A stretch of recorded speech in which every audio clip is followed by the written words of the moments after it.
ಕಾಂಗ್ರೆಸ್ ಪಕ್ಷಕ್ಕೆ ಟ್ರಿಪಲ್ ತಲಾಖ್ ಅನ್ನು ಕೊಡ್ತೀವಿ ಅಂತೇಳಿ ಇಲ್ಲಿ ಮಾತುಗಳನ್ನು ಆಡಿದ್ದಾರೆ. ಮುಸ್ಲಿಂ ನಾಯಕರುಗಳು, ಧರ್ಮಗುರುಗಳನ್ನು ಕೂಡ ಪಕ್ಕದಲ್ಲಿಟ್ಟುಕೊಂಡು ಮುಸ್ಲಿಂ ನಾಯಕರು ಮಾತನಾಡಿದ್ದಾರೆ. ಆ ಮೂಲಕವಾಗಿ ಮುಸಲ್ಮಾನ ಕಾರ್ಡನ್ನು ಇಲ್ಲಿ ಬಳಕೆ ಮಾಡಿಕೊಳ್ಳಲಾಗ್ತಾ ಇದೆ ಕಾಂಗ್ರೆಸ್ ವಿರುದ್ಧ, ಮತ್ತು ವಿಶೇಷವಾಗಿ ನಜೀರ್ ಹಾಗೂ ಜಬ್ಬಾರ್ ಅವರ ವಿರುದ್ಧಂತಹ ಕ್ರಮಗಳನ್ನು ರಿವರ್ಸ್ ಮಾಡಬೇಕು ಅಂತೇಳಿ ಯಾವ ಸ್ವರೂಪದಲ್ಲಿ ಕೆಪಿಸಿಸಿ ಪದಾಧಿಕಾರಿಗಳಾಗಿರುವಂತಹ ಅಲ್ಪಸಂಖ್ಯಾತ ನಾಯಕರುಗಳು, ಮುಸ್ಲಿಂ ಸಮುದಾಯದ ನಾಯಕರುಗಳು ಒಂದು ಪ್ರತ್ಯೇಕ ಸಭೆಯನ್ನು ನಡೆಸಿ ಆ ಮೂಲಕವಾಗಿ ಜಮೀರ್ ಅಹಮದ್ ಖಾನ್ ವಿರುದ್ಧ ಸುದ್ದಿಗೋಷ್ಠಿಯನ್ನು ನಡೆಸಿದರು. ಈಗ ಅದಕ್ಕೆ ಪ್ರತ್ಯುತ್ತರ ಮತ್ತೊಂದು ಸ್ವರೂಪದಲ್ಲಿ ನಡೀತಿದೆ. ಕೆಪಿಸಿಸಿ ಕಚೇರಿಯ ಬದಲು ಪ್ರೆಸ್ ಕ್ಲಬ್ನಲ್ಲಿ ಉತ್ತರ ಸಿಗ್ತಾ ಇದೆ. ಕಾಂಗ್ರೆಸ್ನಲ್ಲಿ ಇನ್ನೂ ಕೂಡ ಮುಸ್ಲಿಂ ಸಮರ ಮುಂದುವರೆದಿದೆ. ಇದು ಮುಗಿಯುವ ಲಕ್ಷಣ ಗೋಚರಿಸ್ತಾ ಇಲ್ಲ. ಯಾಕಂದರೆ ಬೈ ಎಲೆಕ್ಷನ್ನಲ್ಲಿ ವೋಟಿಂಗ್ ಆಗಿ 20 ದಿವಸ ಆಯಿತು, ಕ್ರಮಗಳನ್ನು ಕೈಗೊಂಡು 10 ದಿವಸ ಆಯಿತು. ಮುಸ್ಲಿಂ ನಾಯಕರ ವಿರುದ್ಧದ ಕ್ರಮಕ್ಕೆ ಸಿಟ್ಟನ್ನು ಹೊರಹಾಕ್ತಾ ಇದ್ದಾರೆ ಮತ್ತು ರಾಜೀನಾಮೆ ವಜಾ ಮಾಡಬೇಕು, ರಾಜೀನಾಮೆ ಮತ್ತು ವಜಾ ಎರಡೂ ನಿರ್ಧಾರಗಳನ್ನು ಕೈ ಬಿಡಬೇಕು ಅಂತೇಳಿ ಆಗ್ರಹಿಸ್ತಾ ಇದ್ದಾರೆ. ಒಬ್ಬರನ್ನ ರಾಜೀನಾಮೆ ಪಡೆದು ಅಮಾನತು ಮಾಡಲಾಗಿದೆ, ಮತ್ತೊಬ್ಬರನ್ನ ಹುದ್ದೆಯಿಂದ ವಜಾಗೊಳಿಸಲಾಗಿದೆ. ಇವೆರಡೂ ನಿರ್ಧಾರಗಳನ್ನು ಹಿಂಪಡಿಬೇಕು, ಇವೆರಡೂ ಕೂಡ ರಿವರ್ಸಲ್ ಆಗಬೇಕು ಅನ್ನುವಂಥದ್ದು ಈಗ ಮುಸ್ಲಿಂ ನಾಯಕರುಗಳು ಹಾಗೂ ಧರ್ಮಗುರುಗಳು ಮಾಡ್ತಾ ಇರುವಂತಹ ಆಗ್ರಹ. ಇಲ್ಲಿ ಸರ್ಕಾರಕ್ಕೆ ಸವಾಲಿಸಿರುವಂತಹ ರೀತಿಯನ್ನು ನಾವು ಗಮನಿಸಬೇಕು. ಯಾವ ರೀತಿಯಲ್ಲಿ ಮೌಲ್ವಿಗಳು, ಮುಸ್ಲಿಂ ಧರ್ಮಗುರುಗಳು ಹಾಗೂ ಮುಸ್ಲಿಂ ನಾಯಕರುಗಳು ಯಾವ್ಯಾವ ರೀತಿಯಲ್ಲಿ ಸರ್ಕಾರಕ್ಕೆ ಸವಾಲನ್ನು ಹಾಕಿದ್ದಾರೆ ಅನ್ನೋದು ನಾವು ಗಮನಿಸಬೇಕು. ವಿಶೇಷವಾಗಿ ಇಲ್ಲಿ ರಾಜ್ಯ ಕಾಂಗ್ರೆಸ್ ವಿರುದ್ಧ ಮುಸ್ಲಿಂ ಸಮುದಾಯ ಮುನಿಸನ್ನು ಹೊರಹಾಕ್ತಾ ಇದೆ. ಬಹಳ ಮುಖ್ಯವಾದಂತಹ ಕಾರಣ ಮುಸ್ಲಿಂ ನಾಯಕರ ವಿರುದ್ಧ ಕೈಗೊಂಡಿರುವಂತಹ ಕ್ರಮ.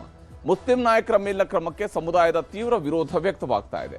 ಒಂದಷ್ಟು ಮಂದಿ ಕಾಂಗ್ರೆಸ್ನ ಅಲ್ಪಸಂಖ್ಯಾತ ಘಟಕದ ಪದಾಧಿಕಾರಿಗಳು ಕುಳಿತು ಮಾತನಾಡುತ್ತಾ ಇರುವಂತಹ ರೀತಿಗೂ, ಮತ್ತೊಂದು ಕಡೆಯಲ್ಲಿ ಮುಸಲ್ಮಾನ ಸಮುದಾಯದ ಪ್ರತಿನಿಧಿಗಳು ಅಂತ ಹೇಳಿಕೊಂಡು ಧರ್ಮಗುರುಗಳು, ಆ ಸಮುದಾಯದ ನಾಯಕರುಗಳು ಮಾತನಾಡುವಂತಹ ರೀತಿಯನ್ನು ನಾವು ಗಮನಿಸಬೇಕು. ಇಲ್ಲಿ ವಿಶೇಷವಾಗಿ ಸರ್ಕಾರದ ಮೇಲೆ ಒತ್ತಡ ತರೋದಕ್ಕಾಗಿ ಈಗ ಮುಸ್ಲಿಂ ಸಂಘಟನೆಗಳು ಮುಂದಾಗಿದ್ದಾವೆ.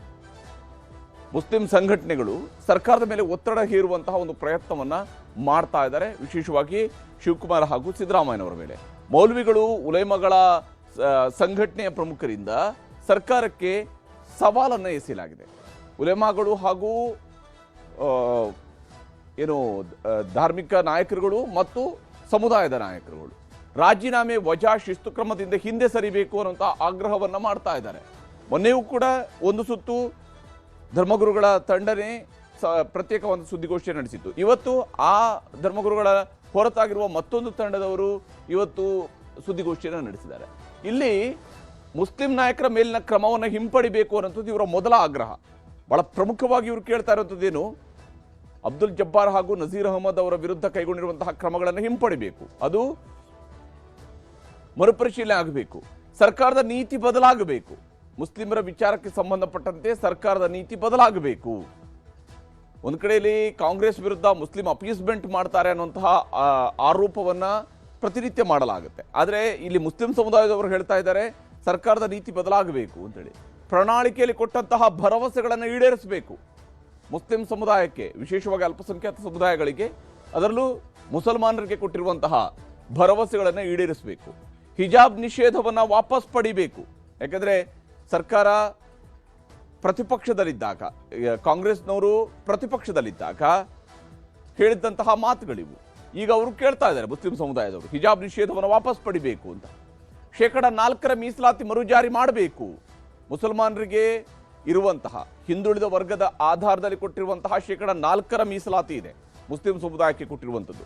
ಆ ಮೀಸಲಾತಿಯ ಮರುಜಾರಿ ಆಗಬೇಕು. ಯಾಕಂದರೆ ಬಸವರಾಜ ಬೊಮ್ಮಾಯಿ ಅವರ ಸರ್ಕಾರ ಆ 4% ಮೀಸಲಾತಿಯನ್ನು ರದ್ದುಗೊಳಿಸಿತ್ತು. ಹಾಗೆಯೇ ಗೋಹತ್ಯೆ ನಿಷೇಧ ಕಾನೂನು ತಿದ್ದುಪಡಿ ಮಾಡಬೇಕು. ಗೋಹತ್ಯೆ ನಿಷೇಧ ಕಾನೂನು ತಿದ್ದುಪಡಿ ಮಾಡ್ತೀವಿ ಅಂತ ಹೇಳಿ ಶಿವಕುಮಾರ್ ಅವರು ಹಿಂದೆ ಆ ಕಾನೂನನ್ನು ತಂದಾಗ ಕೂಡ ಹೇಳಿದರು. ಈಗ ಮತ್ತೆ ಅದೇ ವಿಚಾರವನ್ನು ಮುಸ್ಲಿಂ ಸಮುದಾಯ ಕೇಳ್ತಾ ಇದೆ. ಮತಾಂತರ ಕಾಯ್ದೆ ತಿದ್ದುಪಡಿ ಮಾಡಬೇಕು. ಈ ಎರಡೂ ಕಾಯ್ದೆಗಳ ವಿಚಾರದಲ್ಲಿ ಶಿವಕುಮಾರ್ ಅವರು ಪ್ರತಿಪಕ್ಷದಲ್ಲಿದ್ದಾಗ ಹೇಳಿದಂತಹ ಮಾತುಗಳಿದ್ದಾವೆ. ಈಗ ಆ ಮತಾಂತರ ಕಾಯ್ದೆ ತಿದ್ದುಪಡಿಯನ್ನು ಕೂಡ ಮಾಡಬೇಕು ಅನ್ನುವಂತಹ ಆಗ್ರಹವನ್ನು ಮುಸ್ಲಿಂ ಸಮುದಾಯದವರು ಕೇಳ್ತಾ ಇದ್ದಾರೆ. ಇಲ್ಲಿ ಇವೆಲ್ಲದಕ್ಕೂ ಕೂಡ ಕಾರಣ ಆಗ್ತಾ ಇರುವಂಥದ್ದು ದಾವಣಗೆರೆ ಚುನಾವಣೆಯ ಬಳಿಕ, ದಾವಣಗೆರೆ ದಕ್ಷಿಣದ ಉಪಚುನಾವಣೆಯ ಬಳಿಕ ಮುಸ್ಲಿಂ ನಾಯಕರನ್ನ ಟಾರ್ಗೆಟ್ ಮಾಡಲಾಗ್ತಾ ಇದೆ ಕಾಂಗ್ರೆಸ್ನಲ್ಲಿ ಅನ್ನುವಂಥದ್ದು ವಿಶೇಷವಾಗಿ ಮುಸ್ಲಿಂ ಸಮುದಾಯದ ಮುಖಂಡರುಗಳು ಹೇಳ್ತಾ ಇರುವಂತಹ ಮಾತು, ಅವ್ರು ಮಾಡ್ತಾ ಇರುವಂತಹ ಆರೋಪ, ಮುಸ್ಲಿಂ ನಾಯಕರ ವಜಾ, ರಾಜೀನಾಮೆ, ಶಿಸ್ತು ಕ್ರಮ ಇವುಗಳು ಯಾವುವು ಕೂಡ ಸರಿಯಲ್ಲ ಅಂತ ಹೇಳಿ. ನೀವು ಮಾಡಿರುವಂಥದ್ದು ಬಹಳ ತರಾತುರಿಯ ಕೆಲಸ. ಒಂದು ವೇಳೆ ಓಕೆ, ನಿಮ್ಮ ಪಕ್ಷದಲ್ಲಿ ಅವರು ಪಕ್ಷ ವಿರೋಧಿ ಚಟುವಟಿಕೆ ಮಾಡಿದ್ದಾರೆ ಅಂತೇಳಿ ಕ್ರಮ ಕೈಗೊಳ್ಳಿ, ಆದರೆ ಕ್ರಮ ಕೈಗೊಳ್ಳುವ ವಿಧಾನವನ್ನು ಅನುಸರಿಸಿ ನೀವು ಅಂತೇಳಿ. ಮುಸ್ಲಿಂ ನಾಯಕರೇ ಟಾರ್ಗೆಟ್ ಆಗಿರುವಂಥದ್ದು, ಅವರನ್ನ ಮೂಲೆ ಗುಂಪು ಮಾಡುವ ಹುನ್ನಾರ. ಯಾಕಂದರೆ ಬೆಳೆದ ನಾಯಕರುಗಳನ್ನು ಮೂಲೆ ಗುಂಪು ಮಾಡುವಂತಹ ಕೆಲಸವನ್ನು ಮಾಡಲಾಗ್ತಾ ಇದೆ ಅನ್ನುವಂತಹ ಆರೋಪವನ್ನು ಇಲ್ಲಿ ಮುಸ್ಲಿಂ ಸಮುದಾಯದವರು ಮಾಡ್ತಾ ಇದ್ದಾರೆ. MLC ಅಬ್ದುಲ್ ಜಬ್ಬಾರ್ ಅಮಾನತನ್ನು ವಾಪಸ್ ಪಡಿಬೇಕು. ಅವರನ್ನೇನು ಪಕ್ಷದ ಪ್ರಾಥಮಿಕ ಸದಸ್ಯತ್ವದಿಂದ ಅಮಾನತುಗೊಳಿಸಲಾಗಿದೆ, ಆ ಅಮಾನತು ಆದೇಶವನ್ನು ವಾಪಸ್ ಪಡಿಬೇಕು. ಹಾಗೆಯೇ ಮುಸ್ಲಿಮರ ಸಹಕಾರವಿಲ್ಲದೆ ಮುಂದೆ ಗೆಲ್ಲೋದಕ್ಕೆ ಆಗೋದಿಲ್ಲ. ಕಾಂಗ್ರೆಸ್ನವರು ರಾಜ್ಯದಲ್ಲಿ ಅಧಿಕಾರದ ಕನಸು ಕಾಣಬೇಕು ಅಂತ ಹೇಳಿದ್ರೆ ಅದರಲ್ಲಿ ಮುಸ್ಲಿಂ ಸಮುದಾಯದ ಕೊಡುಗೆ ಬಹಳ ದೊಡ್ಡದಿದೆ. 10ರಿಂದ 14% ಮುಸಲ್ಮಾನರಿದ್ದಾರೆ ಕರ್ನಾಟಕದಲ್ಲಿ. ಅದರಲ್ಲಿ ಬಹಳ ದೊಡ್ಡ ಭಾಗ ಕಾಂಗ್ರೆಸ್ಗೆ ಮತ ಹಾಕ್ತಾ ಇದೆ. ದಾವಣಗೆರೆಯಲ್ಲಿ ಮುಸಲ್ಮಾನರಿಗೆ ಟಿಕೆಟ್ ಕೊಡ್ತೇವೆ ಅಂತ ಹೇಳಿ ಶಾಮನೂರು ಶಿವಶಂಕರಪ್ಪನವರೇ ಹೇಳಿದರು. ಆದರೆ ಅವರು ಅವತ್ತು ಕೊಟ್ಟಿದ್ದಂತಹ ಭರವಸೆಯನ್ನು ಇವತ್ತು ಕಾಂಗ್ರೆಸ್ ಅವರು ಈಡೇರಿಸಿಲ್ಲ. ಟಿಕೆಟ್ ಘೋಷಣೆಗೂ ಮುಂಚಿತವಾಗಿಯೇ ಸಮರ್ಥ ಶಾಮನೂರು ಅವರು ನಾಮಪತ್ರವನ್ನು ಸಲ್ಲಿಕೆ ಮಾಡಿದ್ದಾರೆ. ಅಂದರೆ ಪಕ್ಷ ಟಿಕೆಟ್ ಕೊಡೋಕೆ ಮುಂಚಿತವಾಗಿಯೇ ಅವರು ನಾಮಪತ್ರ ಸಲ್ಲಿಸಿದ್ದಾರೆ. ಹೀಗಿರುವಾಗ ಪಕ್ಷಕ್ಕಾಗಿ 45 ವರ್ಷ ದುಡಿದವರ ಮೇಲೆ ಕ್ರಮ ಯಾಕೆ? 45 ವರ್ಷಗಳಿಂದ ಪಕ್ಷಕ್ಕಾಗಿ ದುಡಿದಂತಹವರು, ಅವರ ವಿರುದ್ಧ ಕ್ರಮ ಯಾಕೆ ಅನ್ನುವಂತಹ ಪ್ರಶ್ನೆಯನ್ನು ಮುಸ್ಲಿಂ ಸಮುದಾಯದವರು ಕೇಳ್ತಾ ಇದ್ದಾರೆ. MLC ಜಬ್ಬಾರ್ ಮತ್ತು ನಜೀರ್ ಅಹಮದ್ಗೆ ಮತ್ತೆ ಅಧಿಕಾರವನ್ನು ಕೊಡಬೇಕು. ಅವರ ಬಳಿಯಲ್ಲಿ ಯಾವ್ಯಾವ ಅಧಿಕಾರಗಳಿದ್ವು ಆ ಅಧಿಕಾರಗಳ ಮರುಸ್ಥಾಪನೆ ಆಗಬೇಕು. ಅವರಿಗೆ ಮತ್ತೆ ಅದೇ ಅಧಿಕಾರಗಳು ಸಿಗಬೇಕು ಅನ್ನುವಂತಹ ಆಗ್ರಹವನ್ನು ಮುಸ್ಲಿಂ ಸಮುದಾಯದವರು ಮಾಡ್ತಾ ಇದ್ದಾರೆ. ಈ ವಿಚಾರಕ್ಕೆ ಸಂಬಂಧಪಟ್ಟಂತೆ ಮುಸ್ಲಿಂ ನಾಯಕರುಗಳು ಏನು ಹೇಳಿದ್ದಾರೆ ಅನ್ನೋದನ್ನು ನಿಮ್ಗೆ ತೋರಿಸ್ತೀನಿ. ದಾವಣಗೆರೆ ಎಲೆಕ್ಷನ್ ಬೈ ಎಲೆಕ್ಷನ್ ನಲ್ಲಿ ನಮ್ಮ ಹಿರಿಯ ನಾಗರಿಕರಿಗೆ ಗುರಿ ಮಾಡಿ ಅವರಿಗೆ ಮೂಲೆ ಸೇರಿಸುವಂತ ಕೆಲಸ ಮಾಡಿದ್ದಾರೆ.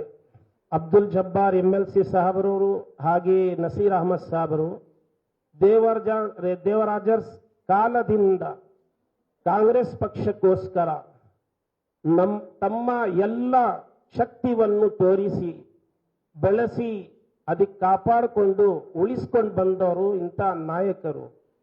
ಇವ್ರಿಗೆ ಗುರಿ ಮಾಡಿ ಇವ್ರಿಗೆ ಮೂಲೆ ಸೇರಿಸುವಂತ ಕೆಲಸ ಮಾಡಿರುವುದು ನಮ್ಮ ಮುಸ್ಲಿಂ ಸಮುದಾಯದಕ್ಕೆ ತುಂಬ ಧಕ್ಕ ಬಂದಿದೆ. ಎಲ್ಲ ಮುಸ್ಲಿಂ ಬಾಂಧವರಂದ ಜೀವ BZ ಜಮೀರ್ ಅಹಮದ್ ಅವರು ಕೂಡ ಒಂದು ಗುರಿ ಮಾಡುತ್ತಾ ಇದ್ದಾರೆ.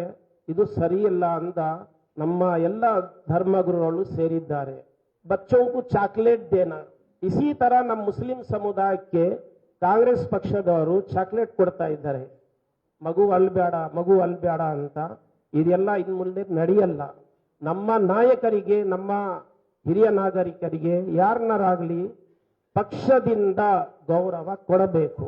ನಮ್ಮ ಮನಸ್ಸಲ್ಲಿರುವ ನಾಯಕರನ್ನ ನೀವು ತಗೊಂಡಿರುವ ಈ ಉಚ್ಚಾಟನೆಯ ಆದೇಶ ವಾಪಸ್ ತಗೋಬೇಕು ಅಂತ ಹೇಳ್ತೀನಿ ನಾನು.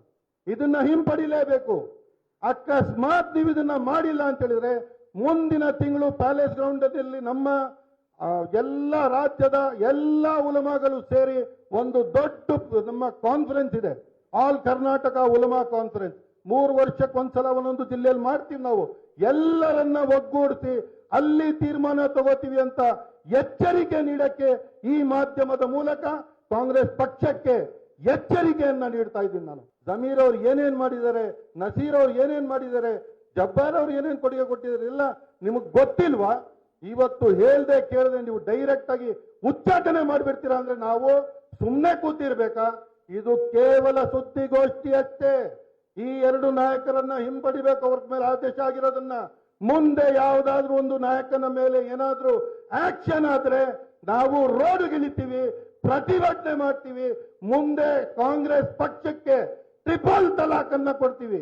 ತಲಾಕ್ ತಲಾಕ್ ತಲಾಕ್, ಇದು ಬಹಿರಂಗವಾಗಿ ಹೇಳ್ತಾ ಇದ್ದೀನಿ, ಕೇವಲ ಮಾತಲ್ಲ, ಇದನ್ನ ಮಾಡಿ ತೋರಿಸ್ತೀವಿ. SS ಮಲ್ಲಿಕಾರ್ಜುನ್ ಅವರು ಹೇಳಿದ್ರು, ಒಂದು ಚಾ ಕುಡಿದ್ರೆ ಅದರ ಋಣ ಇಟ್ಕೋಬೇಕು ಅಂತ ಹೇಳ್ಬಿಟ್ಟು. ಮಲ್ಲಿಕಾರ್ಜುನ್ ಅವರೇ, ಶಾಸಕರೇ, ಸಚಿವರೇ, ನಿಮ್ಮಲ್ಲಿ ನಾನು ಒಂದು ಮಾತನ್ನ ಕೇಳ್ತೀನಿ. 45 ವರ್ಷಗಳಿಂದ ನಿಮ್ಮ ಕುಟುಂಬಕ್ಕೆ 45 ವರ್ಷಗಳಿಂದ ಇದೇ ಮುಸ್ಲಿಂ ಸಮುದಾಯ ಒಂದ್ ಸೈಡ್ ವೋಟಿಂಗ್ ಮಾಡಿ ನಿಮ್ಮನ್ನ ಗೆಲ್ಸತ್ತಲ್ಲ, ಅದರ ಋಣನ ತೀರ್ಸಿದ್ ನಿಮ್ಮ ಮಗನ್ನ ನಿಲ್ಲಿಸ್ಬಿಟ್ಟು ನಾಮಿನೇಷನ್ ಹೋಗ್ಬಿಟ್ಟು ಇವ್ರು 2 ದಿನ ಮುಂಚೆ ಅಲ್ಲಿ ಹೋಗ್ಬಿಟ್ಟು ನಾಮಿನೇಷನ್ ಅನ್ನ ಸಲ್ಲಿಸ್ತಾರಲ್ಲ, ಅದು ಆಂಟಿ ಪಾರ್ಟಿ ಆಕ್ಟಿವಿಟಿ ಆಗಲ್ವಾ? ಈ ತರ ಎಷ್ಟಂತ ಹೇಳಿ ನಾನು. ಇಲ್ಲಿ ಮುಸ್ಲಿಂ ನಾಯಕ ಅಬ್ದುಲ್ ರಜಾಕ್ ಅವರು ಮುಸ್ಲಿಂ ಧರ್ಮಗುರುಗಳ ರೀತಿಯಲ್ಲಿ ಕೂತ್ಕೊಂಡು ಮಾತನಾಡಿದರೆ ಈ ವಿಚಾರಕ್ಕೆ ಸಂಬಂಧಪಟ್ಟಂತೆ ಮತ್ತೆ ತಲಾಕ್ ಅಂತ ಹೇಳುವಂತಹ ಮಾತುಗಳನ್ನು ಅವರು ಹೇಳುವಂಥದ್ದು ಎಷ್ಟರ ಮಟ್ಟಿಗೆ ಈ ರೀತಿಯಾದಂತಹ ಧರ್ಮದ ಧಾರ್ಮಿಕ ವಿಚಾರಗಳನ್ನು ರಾಜಕೀಯದ ವಿಚಾರಕ್ಕೆ ತರಬೇಕಾದಂಥ ಅವಶ್ಯಕತೆ ಇದೆಯಾ ತಮ್ಮ ಆಕ್ರೋಶವನ್ನು ಹೊರಹಾಕೋದಕ್ಕೆ ಅನ್ನೋಂಥ ಪ್ರಶ್ನೆ ಇದ್ದೇ ಇದೆ.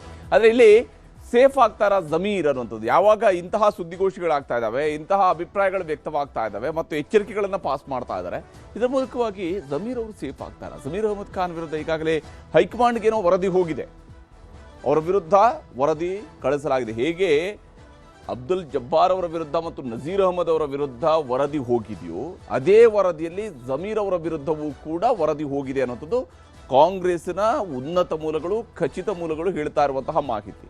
ಹೀಗಿರುವಾಗ ವರದಿ ಆಧಾರದ ಮೇಲೆ ಕ್ರಮ ಕೈಗೊಳ್ಳುತ್ತಾ ಹೈಕಮಾಂಡ್, ಅವರಿಬ್ಬರ ವಿರುದ್ಧ ಕ್ರಮ ಕೈಗೊಂಡಿರುವಂತಹ ಕಾಂಗ್ರೆಸ್ ಹೈಕಮಾಂಡ್ ಜಮೀರ್ ಅವರ ವಿರುದ್ಧ ಕ್ರಮ ಕೈಗೊಳ್ಳುತ್ತಾ ಅಬ್ದುಲ್ ಜಬ್ಬಾರ್ ಮತ್ತು ನಜೀರ್ ಅಹಮದ್ ರೀತಿಯಲ್ಲಿ ಕ್ರಮ ಆಗತ್ತಾ?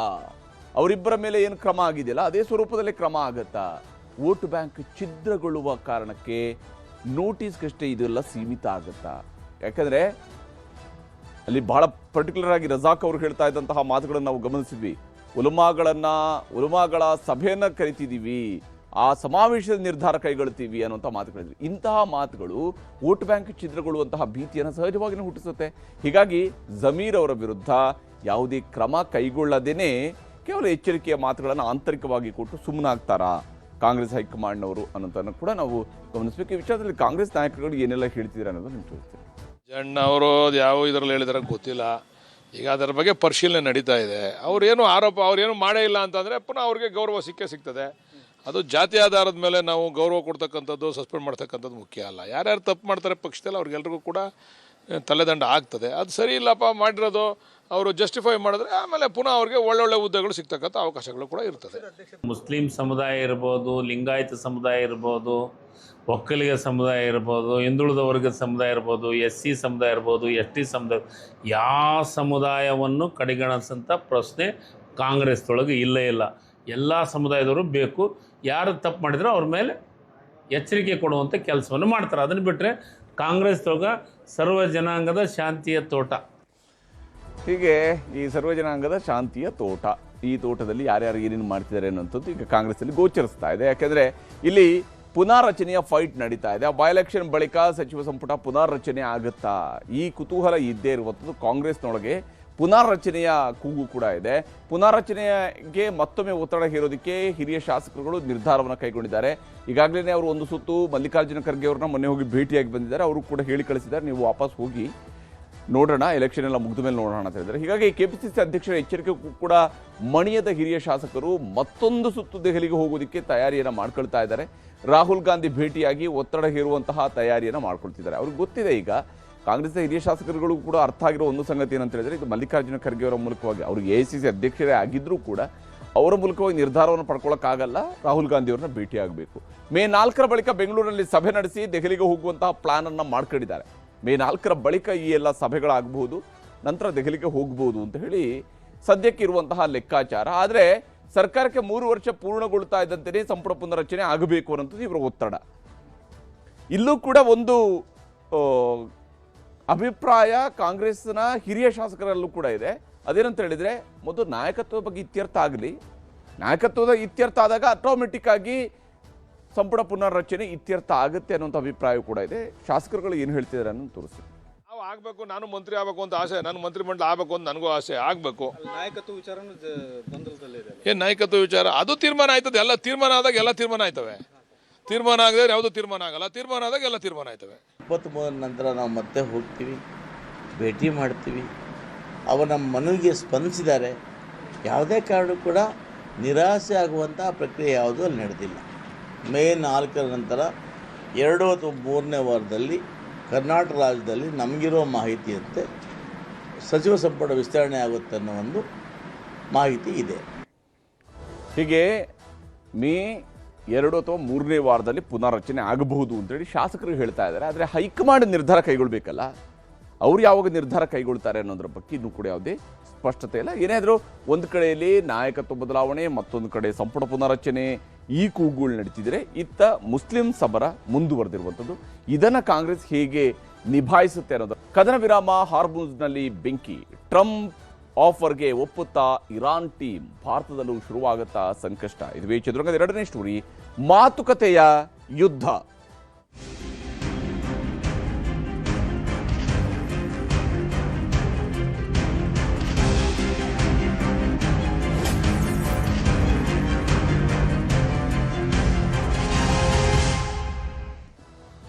ಮಾತುಕತೆಗೆ ಬನ್ನಿ ಅಂತೇಳಿ ಒಬ್ರು, ನೀವು ಹಾಕಿರುವ ಕಂಡೀಷನ್ಗಳನ್ನು ಮತ್ತು ನೀವು ಹಾಕಿರುವ ನಿರ್ಬಂಧಗಳನ್ನು ಹಿಂಪಡೆಯೋ ತನಕ ಮಾತುಕತೆಗೆ ಬರೋದಿಲ್ಲ ಅಂತೇಳಿ ಮತ್ತೊಬ್ಬರು. ಹೀಗೆ ಮಾತುಕತೆ ನಡೆಸೋದ್ರ ಬಗ್ಗೆನೇ ಈಗ ಅಮೆರಿಕ ಮತ್ತು ಇರಾನ್ ನಡುವೆ ಯುದ್ಧ ನಡೀತಾ ಇದೆ. ಪಾಕಿಸ್ತಾನದಲ್ಲಿ ಮಾತುಕತೆ ಇದರ ಬಗ್ಗೆ ನಡೀಬೇಕಾಗಿದೆ. ಆದರೆ ಪಾಕಿಸ್ತಾನದ ನಾಯಕತ್ವದ ಬಗ್ಗೆ ಇರಾನ್ಗೂ ಕೂಡ ಅನುಮಾನಗಳಿದ್ದಾವೆ. ಯಾಕಂದರೆ ಪಾಕಿಸ್ತಾನ ಹೇಳಿ ಕೇಳಿ ಒಂದು ಭಯೋತ್ಪಾದಕ ರಾಷ್ಟ್ರ ಅದು. ಆ ಭಯೋತ್ಪಾದಕ ರಾಷ್ಟ್ರದಲ್ಲಿ ನಡೀತಾ ಇರುವಂತಹ ಮಾತುಕತೆ ಫಲ ಕೊಡುತ್ತೆ ಅನ್ನುವಂತಹ ವಿಶ್ವಾಸದಲ್ಲಿ ಅಮೆರಿಕ ಕುಳಿತಿದೆ. ಅಮೆರಿಕದ ಅಧ್ಯಕ್ಷರು ಹೇಳ್ತಾ ಇದ್ದಾರೆ, ನಾನು ಕೂಡ ಪಾಕಿಸ್ತಾನಕ್ಕೆ ಹೋಗೋದಕ್ಕೆ ರೆಡಿ ಇದ್ದೀನಿ ಇನ್ ಕೇಸ್ ಇರಾನ್ ಅವರು ಒಪ್ಕೊಂಡ್ರೆ ಅಂತೇಳಿ. ಆದರೆ ಇರಾನ್ ಇದಕ್ಕೆ ಒಪ್ಪಿಕೊಳ್ಬೇಕು ಅಂದರೆ ಅವರು ಸಂಧಾನಕ್ಕೆ ಷರತ್ತುಗಳನ್ನು ಹಾಕ್ತಾ ಇದ್ದಾರೆ. ಆ ಷರತ್ತುಗಳನ್ನು ಪಾಲಿಸಿದರೆ ಮಾತ್ರ ನಾವು ಮಾತುಕತೆಗೆ ಬರ್ತೀವಿ ಅಂತೇಳಿ ಇರಾನ್ ಅವರು ಹೇಳ್ತಾ ಇದ್ದಾರೆ. ಸಂಧಾನ ಮಾತುಕತೆವರೆಗೂ ಕೂಡ ಕದನ ವಿರಾಮವನ್ನು ಈಗ ಒಂದು ಸೈಡ್ ಆಗಿ ಅಮೆರಿಕ ಘೋಷಣೆ ಮಾಡಿದೆ. ಇನ್ನು ಮೊದಲು 2 ವಾರಗಳ ಕದನ ವಿರಾಮ ಘೋಷಣೆ ಮಾಡಿದರು. ಈಗ ಅವರು ಕದನ ವಿರಾಮವನ್ನು ಮುಂದುವರಿಸಿದ್ದಾರೆ. ಹಾಗಾಗಿ ಇದು ಎಲ್ಲಿವರೆಗೆ, ಇದಕ್ಕೆ ನಿರ್ದಿಷ್ಟ ಅವಧಿ ಇಲ್ಲ. 15 ದಿವಸ, 20 ದಿವಸ ಅಥವಾ 2 ದಿವಸ, 4 ದಿವಸ ಯಾವುದೂ ಇಲ್ಲ, ಅನಿರ್ದಿಷ್ಟವಾಗಿದೆ. ಇರಾನ್ಗೆ ಮತ್ತೊಂದು ಅವಕಾಶವನ್ನು ಟ್ರಂಪ್ ಕೊಟ್ಟಿದ್ದಾರೆ. ಹಾರ್ಮುಜ್ ದಾಟ್ತಾ ಇದ್ದಂತಹ 3 ಹಡಗುಗಳಿಗೆ ಹಾನಿ ಮಾಡಲಾಗಿದೆ. 3 ಹಡಗುಗಳನ್ನು ಹೊಡೆದು ಹಾಕಲಾಗಿದೆ. 3 ಹಡಗುಗಳಿಗೆ ಹಾನಿ ಮಾಡಲಾಗಿದೆ. ಇಲ್ಲಿ ವಿರಾಮದ ನಡುವೆಯೂ ಕೂಡ ಕದನ ಬೇರೆ ಸ್ವರೂಪದಲ್ಲಿ ನಡೀತಾ ಇದೆ. ಇಲ್ಲಿ ವಿರಾಮ ಇದೆ, ನೇರವಾಗಿ ದಾಳಿಗಳಾಗ್ತಾ ಇಲ್ಲ, ಆದರೆ ಪರೋಕ್ಷ ದಾಳಿಗಳು ನಡೀತಾ ಇದ್ದಾವೆ. ಹೇಗೆ ಅನ್ನೋದನ್ನು ಕೂಡ ನಿಮಗೆ ವಿವರಿಸ್ತೀನಿ. ಇರಾನ್ ಜೊತೆಗಿನ ಮಾತುಕತೆಗೆ ಸಂಬಂಧಪಟ್ಟಂತೆ ಡೊನಾಲ್ಡ್ ಟ್ರಂಪ್ ಅವರು ಒಲವನ್ನು ಹೊಂದಿದ್ದಾರೆ. ಯಾವ ಡೊನಾಲ್ಡ್ ಟ್ರಂಪ್ ಮೊದಲು ಯುದ್ಧವನ್ನು ಆರಂಭಿಸಿದ್ರು, ಈಗ ಅದೇ ಡೊನಾಲ್ಡ್ ಟ್ರಂಪ್ ಅವರು ಮಾತುಕತೆಗೂ ಕೂಡ ಉತ್ಸುಕರಾಗಿದ್ದಾರೆ. ಕದನ ವಿರಾಮ ಘೋಷಣೆ ಮತ್ತು ಸಂಧಾನಕ್ಕೆ ಮತ್ತೊಂದು ಅವಕಾಶವನ್ನು ಅವರು ಕೊಟ್ಟಿದ್ದಾರೆ. ಕದನ ವಿರಾಮವನ್ನು ಅವರೇ ಈಗ ಅವರ ಸೈಡಿನಲ್ಲೇ ಮುಂದುವರಿಸಿದ್ದಾರೆ. ಅವರು ಈ ಯುದ್ಧ ಶುರುವಾದ ಮೇಲೆ ಡೊನಾಲ್ಡ್ ಟ್ರಂಪ್ ಅವರು ಮೊದಲಿಗೆ ಒಂದು ಬಾರಿ ಕದನ ವಿರಾಮವನ್ನು ಘೋಷಣೆ ಮಾಡಿದ್ರು, ಅಲ್ಲೊಂದು ಕಂಡೀಷನ್ಗಳನ್ನು ಹಾಕಿದ್ರು. 2ನೇ ಬಾರಿ ಕದನ ವಿರಾಮವನ್ನು ಹಾಕಿದ್ರು, ಅಲ್ಲಿ ಮತ್ತೊಂದಿಷ್ಟು ಕಂಡೀಷನ್ ಹಾಕಿದ್ರು. ಈಗ 3ನೇ ಬಾರಿ ಕದನ ವಿರಾಮವನ್ನು ಮುಂದುವರಿಸಿದ್ದಾರೆ. ಅಮೆರಿಕ ದಿಗ್ಬಂಧನ ತೆರವುಗೊಳಿಸಿದರೆ ಮಾತುಕತೆಗೆ ಸಿದ್ಧ ಅಂತೇಳಿ ಇರಾನ್ ಹೇಳ್ತಾ ಇದೆ. ಇರಾನ್ನವ್ರದ್ದು ಒಂದೇ ಕಂಡೀಷನ್ ಇರೋದು, ನೀವು ಫಸ್ಟು ಹಾರ್ಮುಜ್ ಮೇಲೆ ಹಾಕಿರುವಂತಹ ಮತ್ತು ಇರಾನ್ ಮೇಲೆ ಹಾಕಿರುವಂತಹ ದಿಗ್ಬಂಧನಗಳನ್ನು ತೆಗಿಬೇಕು, ನಂತರ ನಾವು ಮಾತುಕತೆಗೆ ಬರ್ತೀವಿ. ಹಾರ್ಮುಜ್ನಲ್ಲಿ ಅಮೆರಿಕದ ದಿಗ್ಬಂಧನ ಈ ಕ್ಷಣದವರೆಗೂ ಕೂಡ ಮುಂದುವರೆದಿದೆ. ಅಲ್ಲಿ ಹಡಗುಗಳನ್ನು, ಬೇರೆ ಹಡಗುಗಳನ್ನು ಎಂಟ್ರಿ ಆಗೋದಕ್ಕೆ ಬಿಡ್ತಾ ಇಲ್ಲ, ಅಲ್ಲಿಂದ ಹಡಗುಗಳನ್ನು ಹೊರ ಹೋಗೋದಕ್ಕೆ ಬಿಡ್ತಾ ಇಲ್ಲ. ಹೀಗಾಗಿ 2 ರಾಷ್ಟ್ರಗಳ ನಡುವೆ ಒಂದು ಕಡೆ ಮಾತುಕತೆಗೆ ಪ್ರಯತ್ನ ನಡೀತಾ ಇದ್ರೆ, ಮತ್ತೊಂದು ಕಡೆಯಲ್ಲಿ ಪರೋಕ್ಷ ಯುದ್ಧ ಮುಂದುವರೆದಿದೆ. ಇದು ಅಮೆರಿಕದ ದಿಗ್ಬಂಧನವನ್ನು ಭೇದಿಸಿ ಇರಾನ್ನಿಂದ ತೈಲ ಸಾಗಾಟವನ್ನು ಮಾಡೋದಕ್ಕೆ ಇರಾನ್ ಸರ್ಕಾರ ಮುಂದಾಗಿದೆ. ಅದಕ್ಕಾಗಿ 2 ಹಡಗುಗಳನ್ನು ಕಳಿಸಿದ್ದಾರೆ ಅವರು. ಹಾರ್ಮುಜ್ ದಾಟಿ ಅರಬ್ಬಿ ಸಮುದ್ರವನ್ನು 2 ಹಡಗುಗಳು ಸೇರಿದಾವೆ, ಇರಾನ್ನಿಂದ ಹೊರಟಿರುವಂತಹ ಹಡಗುಗಳು. ಇದು ಇರಾನ್ ಈ ಅಮೆರಿಕ ಹಾಕಿರುವಂತಹ ನಿರ್ಬಂಧಗಳನ್ನು ಧಿಕ್ಕರಿಸುವಂತಹ ರೀತಿ. ಮತ್ತೊಂದು ಕಡೆಯಲ್ಲಿ ಹಾರ್ಮುಜ್ ದಾಟೋದಕ್ಕೆ ಮುಂದಾದ ಬೇರೆ ದೇಶಗಳ 3 ಹಡಗುಗಳ ಮೇಲೆ ದಾಳಿಯನ್ನು ನಡೆಸಲಾಗಿದೆ ಇರಾನ್ ಕಡೆಯಿಂದ. ಇರಾನ್ನ ಏನು ಬೇರೆ ದೇಶಗಳ ತೈಲ ಹೊತ್ತಂತಹ ಹಡಗುಗಳನ್ನು ಇರಾನ್ ಪಡೆಗಳು ನಾಶಪಡಿಸಿದಾವೆ. ಅಂದರೆ ಹಾರ್ಮುಜ್ ಮೇಲಿನ ಕಂಟ್ರೋಲ್ ಇವತ್ತು ಕೂಡ ನಮ್ಮದೇ ಅಂತ ಅವರು ಹೇಳ್ತಾ ಇದ್ದಾರೆ.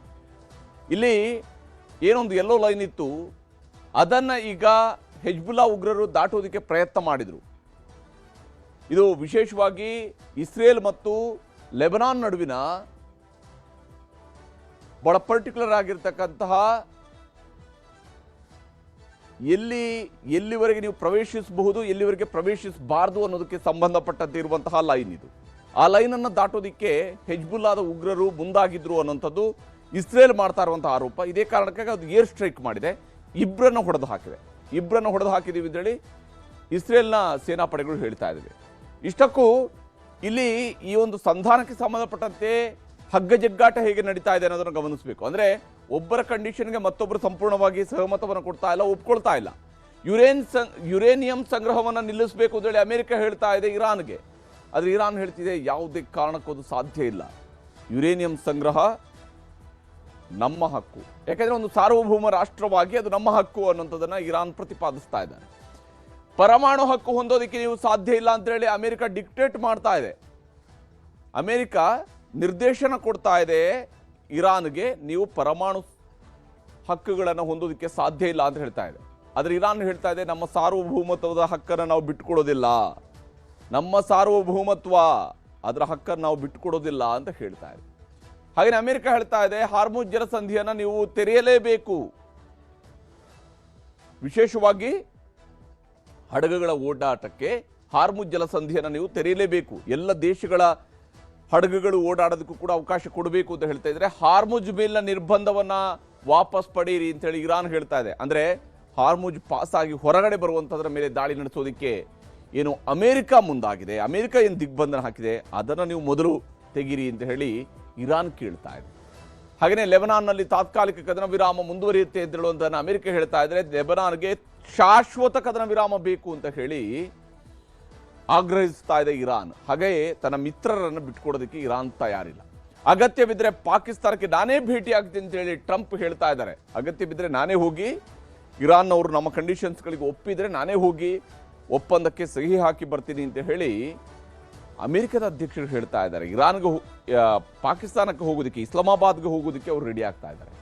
ಆದರೆ ಯುದ್ಧದಲ್ಲಿ ಸೋತಿದ್ದೇವೆ ಅನ್ನೋದನ್ನು ನೀವು ಒಪ್ಕೊಳ್ಳಿ ಅಂತ ಹೇಳಿ ಇರಾನ್ ಕಿಚಾಯಿಸ್ತಾ ಇದೆ. ನೀವು ಪಾಕಿಸ್ತಾನಕ್ಕೆ ಬರ್ತೀರಿ ಅಂತ ಹೇಳಿದ್ರೆ ಅರ್ಥ ಒಂದೇ, ನೀವು ಯುದ್ಧದಲ್ಲಿ ಸೋತಿದ್ದೀರಿ ಅಂತ, ಅದನ್ನು ನೀವು ಒಪ್ಕೊಳ್ಳಿ, ನಂತರ ಬನ್ನಿ ಅನ್ನುವಂಥದ್ದನ್ನು ಹೇಳ್ತಾ ಇದ್ದಾರೆ. ಹೀಗೆ ಇಲ್ಲಿ ಕೇವಲ ಇದು ಈ ಯುದ್ಧ ಮತ್ತು ಕದನ ವಿರಾಮ ಈಗ ಸದ್ಯಕ್ಕೆ ಇದ್ರೂ ಕೂಡ ಕದನ ವಿರಾಮ ಪರಿಸ್ಥಿತಿಯನ್ನು ಸಂಪೂರ್ಣವಾಗಿ ತಿಳಿಗೊಳಿಸಿಲ್ಲ. ಈ ಹಂತದವರೆಗೂ ಕೂಡ ಹಾರ್ಮುಜ್ ಜಲಸಂಧಿಯನ್ನು ದಾಟಿ ಹಡಗುಗಳ ಓಡಾಟಕ್ಕೆ ನಿರ್ಬಂಧ ಇದೆ. ಹೀಗಾಗಿ ತೈಲ ಪೂರೈಕೆಯ ವ್ಯತ್ಯಯ ಮುಂದುವರೆದಿದೆ.